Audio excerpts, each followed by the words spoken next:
maravilhoso que aqui estamos. Eu, mais uma vez, com muita alegria, assumi a responsabilidade. Acho que é importante até explicar um detalhe, porque, em verdade, já foi divulgado que a palestra seria do nosso irmão Adriano, que está acamado. Ele tentou, com todas as boas vontades, todas as forças, para poder falar para a gente hoje. Esperou até o último minuto, mas não deu tempo. Pegou uma virose aí, está bem maquiadinho. E meu pai sempre dizia: meu filho, quando Cristo chamar, esteja preparado. Então, graças a Deus, foi a mim com muita alegria. Vamos novamente refletir um pouco mais. E aí escolhemos, até em decorrência do que a federação vem pedindo, para que no próximo mês de junho, que os centros espíritas falem sobre o momento atual do planeta. Então vamos falar um pouquinho sobre a transição planetária. Não é um assunto novo, é um assunto evidentemente muito oportuno, em decorrência de tudo que estamos atravessando, mas especialmente para nós que somos espíritas, nós vamos entender que a gente tem que ter uma atitude, um comportamento diferente da maioria. Porque somos melhores? De forma alguma. Somos os escolhidos? Jamais. Mas o fato é que nós sabemos que tudo aquilo que já temos armazenado em nossas mentes e em nossos corações nos faz dar uma segurança, nos dá uma segurança maior para enfrentarmos essas vicissitudes, as dificuldades da vida. Então, assim, vamos refletir um pouquinho hoje. E antes de adentrar no tema da noite, vamos lembrar rapidamente a passagem de Jesus. Depois de um dia exaustivo, na companhia de seus discípulos, ele pede para que, junto aos pescadores que seguiriam para outro lado da margem, embora fosse no mar, mas um ambiente não muito distante, alguns dizem que a travessia era em torno de 20 e poucos quilômetros apenas, em um grande lago formado pelo mar. Mas assim Jesus, depois desse dia cansativo, convidou os pescadores que queriam atravessar para uma comunidade grega naquele momento, que tinha alguns gregos que ali moravam, mas porém era habitado na sua maioria por judeus. E ele queria chegar até lá. Entrou no mar, já na boca da noite, adormeceu, lembrando da passagem, e seguiu tranquilamente. Mas a tempestade lhes alcançou. Muitos ventos, ventania muito forte, e os discípulos se desesperaram, a tal ponto de temer pelas suas vidas. Mas observavam que Cristo dormia tranquilamente, e eles não resistiram ao medo, acordaram o mestre: mestre, por favor, vamos morrer todos, olhe como está o tempo. Jesus tranquilamente acordou, olhou para cada um deles e falou: homens de pouca fé. E neste momento, segundo a história bíblica, Jesus ordenou que o tempo silenciasse, que o vento passasse, e assim ocorreu. E vem a pergunta: até quando estarei entre vós? Então vamos guardar essa passagem de forma bem simplificada que falamos, para podermos começar a analisar. No final, vamos trazer novamente essa passagem de Jesus e lembrar o que ela tem a ver com as reflexões da noite. Em dado momento da minha vida, eu já disse isso aqui antes, não é incomum eu fazer isso, é porque às vezes algumas lembranças vêm à tona conforme os estudos seguidos que a gente se propõe, e eu vou repartir novamente, ou em novidade para aqueles que não conhecem a história, algo que aconteceu comigo que eu quero levar para o resto da minha vida. Não é novidade que eu trabalho em uma outra casa espírita, como em um grupo de trabalhadores mediúnicos, estudos e trabalhos mediúnicos. Em um dado momento, e isso já faz em torno de 20 anos, um espírito que viveu conosco durante uma boa parte da nossa existência, que foi militante espírita inclusive, depois de ter retornado, ter se ambientado novamente na erradicidade, ter se recuperado, veio falar conosco em uma sessão mediúnica e nos trouxe uma maravilhosa mensagem. Primeiro falando sobre sobre ele, sobre as suas atividades, o que ele fazia naquele momento. Segundo ele estava morando em uma determinada região do plano astral, mas teve que se deslocar para uma outra região por conta de estudos. E ali ele passou alguns dias. E ele deixou bem claro para nós que, como aqui na Terra, nas faculdades, nas escolas, é claro que também existem os intervalos para que eles se interajam, para que eles conversem, para que eles troquem ideia. E segundo esse espírito, ele falou que o que eles mais falavam naquele momento, no período de intervalo, era que a Terra estava sentindo as dores do parto. E disse mais: não para dar à luz ao filho, lembremos, eu já disse isso aqui antes, mas sim para renascer um novo mundo.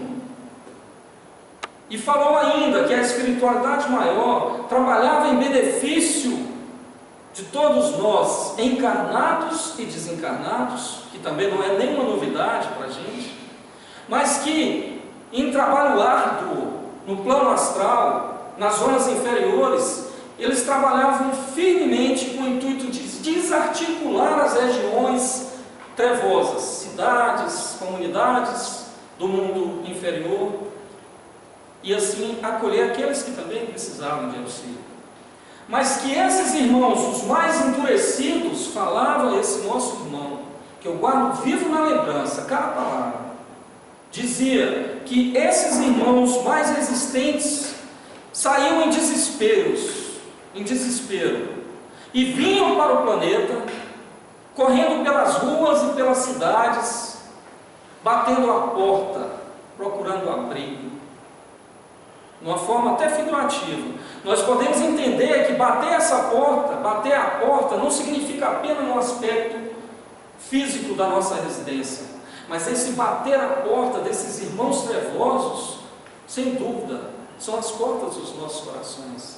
Essa mensagem eu entendi dessa forma, como todos que ali estavam presentes, porque ele nos trouxe essa notícia, e veremos também, conforme outras mensagens recebidas de espíritos bem mais evoluídos, que essa mensagem não é para trazer o pânico, para nos assustar, é para nos deixar alerta dos perigos que enfrentamos em nossas vidas, especialmente em momentos como esse. Historicamente sabemos que o mundo é dinâmico, que ele muda constantemente na sua geografia, no seu comportamento, e ele evolui passo a passo. Mas momentos existem em que é necessário que as dificuldades aumentem para acelerar o processo de evolução de nós encarnados. Isso é fato. Conhecemos na história não somente as tragédias climáticas, dilúvios, terremotos, maremotos e assim por diante. São tantas transformações que necessariamente o mundo apresenta, e diante desse sofrimento, em dados momentos, com a finalidade de que acordemos e avancemos então mais rapidamente na nossa estrada evolutiva. Então, momentos como esse, que a Federação Espírita, e quero acreditar que outras doutrinas, outras religiões, chamam a atenção para a crucial tarefa que enfrentamos agora. Extrema dificuldade. Agora temos que ter um cuidado especial, e isso eu faço questão de ressaltar. Encontraremos mensagens que parecem que têm um teor muito mais de oferecer preocupação do que um alerta. Encontramos em dias como hoje mensagem dos chamados pseudo-sábios, aqueles engenheiros de obras prontas, que é fácil falar sobre o sofrimento, sobre o atual momento do país, e dizer, como se estivesse prevendo ou fazendo premonições, de que o sofrimento iria aumentar, e apenas com o intuito de nos deixar alarmados. Isso não é aceito, isso tem que ser contestado.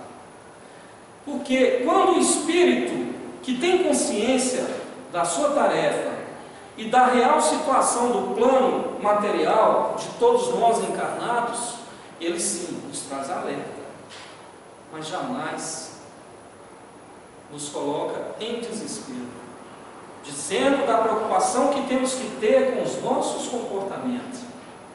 E aí vamos lembrar um maravilhoso médium que momentos como estes devemos buscar, Divaldo Pereira Franco. Quando pergunta-se para Divaldo a respeito do atual momento do Brasil, ou do atual momento do planeta, o Divaldo sempre tem uma mensagem otimista para nos trazer. E é assim que temos que enxergar. O Divaldo fala maravilhosamente como está a atual situação do Brasil. É alarmante, é preocupante. Ele diz, não, nas suas sábias palavras, vocabulário bem mais acima do que o pobre mortal aqui, mas ele fala que tudo está sob controle. Tudo que nos acontece é porque temos que passar. Quando ocorre a crise, seja no campo econômico, amoroso, ou no campo moral, espiritual, é porque algo está fora do lugar. E que apenas com as crises acontecendo é que nos acordamos. Saímos então da nossa zona de conforto. Essa é a mensagem que costumeiramente Divaldo nos traz. Encontramos inúmeras outras mensagens de espíritos de luz, como Bezerra de Menezes, que vai nesse mesmo caminho, jamais para nos deixar preocupados. E nós, enquanto espíritas, convenhamos, nós não somos mais beneficiados no sentido de sermos os escolhidos, como falamos no início, mas no sentido de termos mais conteúdo. E aí vale lembrar dos princípios colocados por Kardec, que diz que o Espiritismo tem uma das suas principais colunas dorsais, que é transformar o homem feliz, fazer com que o homem seja feliz, quando ele encontra o Espiritismo. Porque aí passamos a compreender que, apesar de toda a trajetória necessária no mundo em que precisa evoluir, como dissemos, tanto na história quanto em qualquer outro campo da sociedade humana, tudo é necessário. O Espiritismo nos explica, nos deixa com tanta esperança no porvir, porque sabemos de onde viemos, sabemos por que estamos aqui e para onde vamos. Isso é maravilhoso. Então, por que sofremos desesperadamente diante das crises, diante do momento em que estamos enfrentando?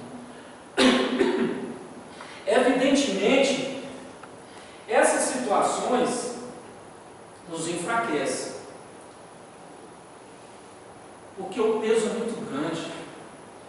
E lembrando das palavras de Haroldo Dutra também, jamais, apesar de todo o processo de transformação do mundo, mas jamais, em nenhuma outra época da humanidade, a humanidade sofreu tanto no aspecto psicológico, no aspecto mental, no aspecto moral.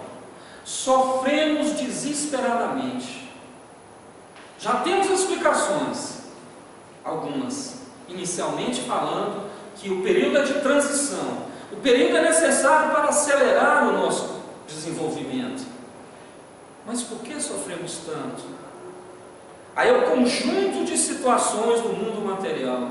Primeiro, porque nos distanciamos da nossa realidade espiritual. Adentramos com toda a força no campo material, valorizando tudo aquilo que é do mundo, em detrimento da nossa realidade espiritual.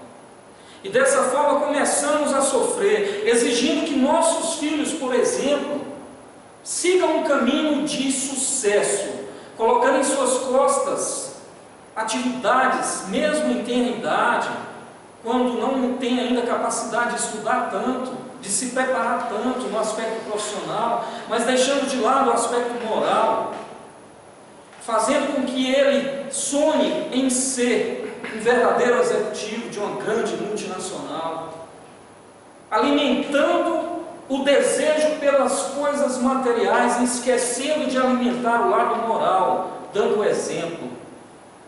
Existe inclusive uma matéria que eu li há algum tempo, salvo engano, eu já citei aqui, de uma professora, uma pedagoga da linha logosófica, que fala sobre isso.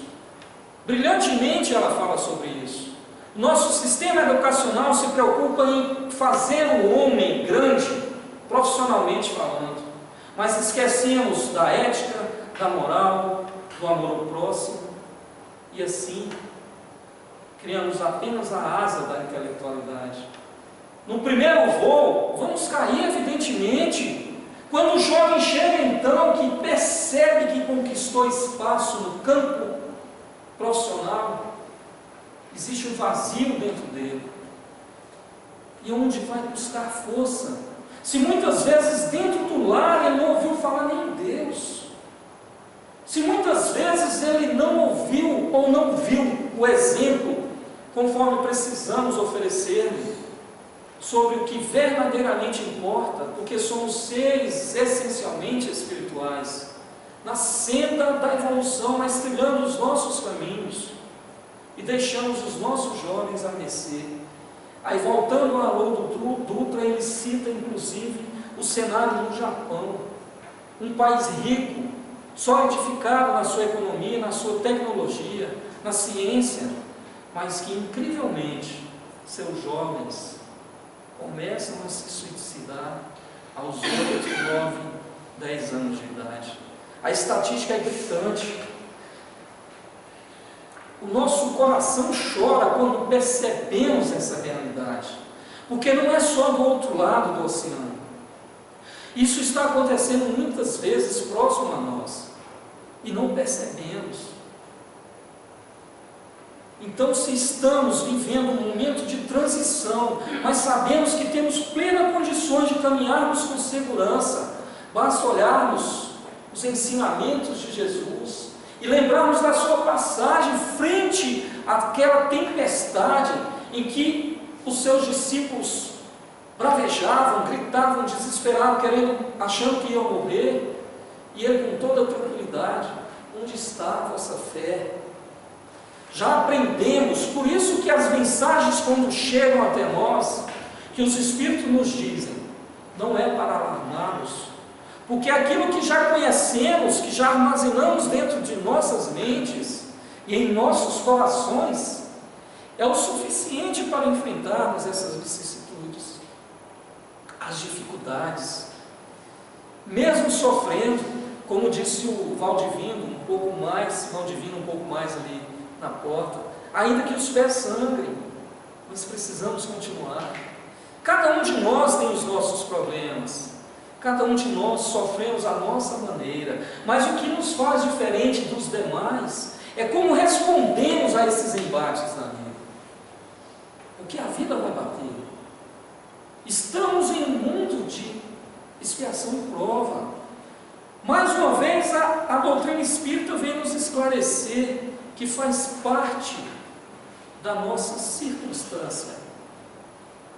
Estamos aqui para expiar alguns erros do passado, ou para provarmos a nossa resistência diante daquilo que precisamos passar, com tudo aquilo que já aprendemos. Então, por que apenas chorar? Às vezes o choro é necessário. Que entremos para os nossos quartos e choremos, deixemos a lágrima sair. Faz bem, fisiologicamente, biologicamente, o choro é necessário. Mas oremos e agradecemos ao Pai pela oportunidade que nos dá de seguirmos.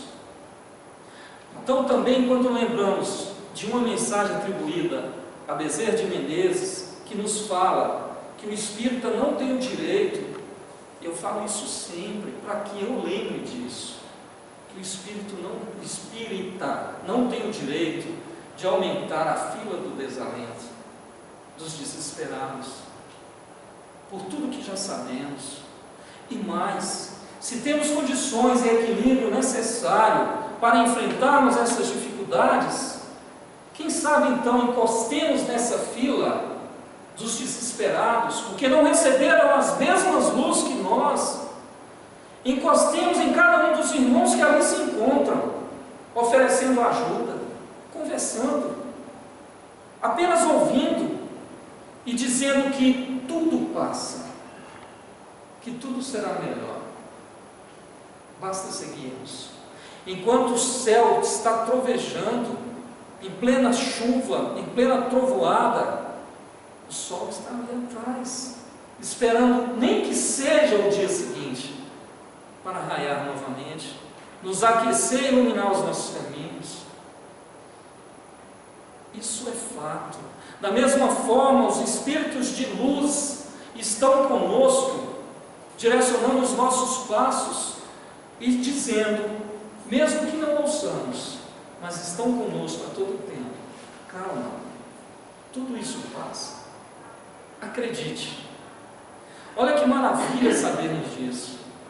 E sabemos ainda mais que ainda neste momento, se não temos condições de caminharmos firmemente, outras oportunidades teremos, ainda que não seja nessa vida.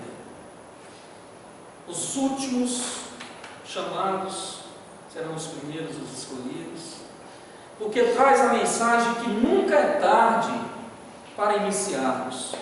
Ouvi alguém, uma determinada história, dizer de um senhor já perto dos 90 anos, que não poderia iniciar a sua adoração a Deus, algo nesse sentido, porque ele já não tinha mais tempo para nada. Quanto engano em nossas almas, quanto engano foram plantados dentro de nós, porque sabemos que mesmo que o corpo morra, continuaremos vivos eternamente e teremos outra chance. Então nunca é tarde.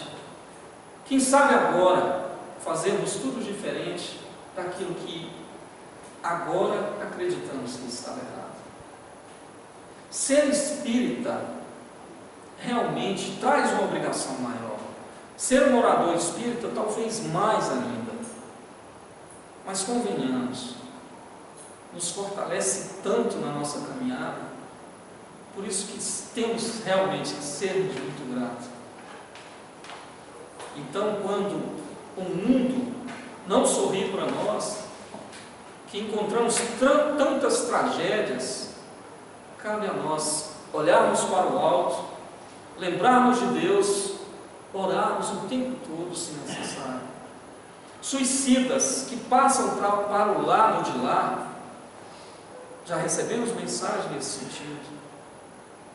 Tamanho o seu sofrimento, nos diziam, ou nos disse um mensageiro nesse sentido, que todas as orações em benefício deles talvez ainda sejam poucas. Dizia um desses, em um determinado momento, que se nós soubéssemos quanto orar em benefício deles, é bom, é salutar, faríamos isso 24 horas por dia. Mas não somente para eles que estão no campo de lá, mas para todos nós. Quando lembrarmos que a nossa juventude chora, quando lembrarmos que nós mesmos choramos diante da dificuldade, a oração, ela tem uma força que talvez jamais conseguiremos medi-la, mas é real. Pensamento é força. Então, quando pensarmos em baixar a cabeça, vamos olhar para o outro, lembrar que pode sim ter um amigo espiritual ao nosso lado, nos dizendo para seguir, porque Deus, sem dúvida, está conosco a todo momento. Lembrando de Jesus, lá no meio daquela tempestade, que olhava com carinho, às vezes sorrindo, sabendo do nosso desespero. Imaginemos Ele aqui entre nós, em nosso mundo, em nosso planeta, em nosso Brasil, dizendo: onde está a vossa fé? Pensemos, meus irmãos, tenhamos uma excelente noite, fiquemos todos com Deus e que possamos chegar em casa em segurança. Vamos nos preparar para o passe. Boa noite.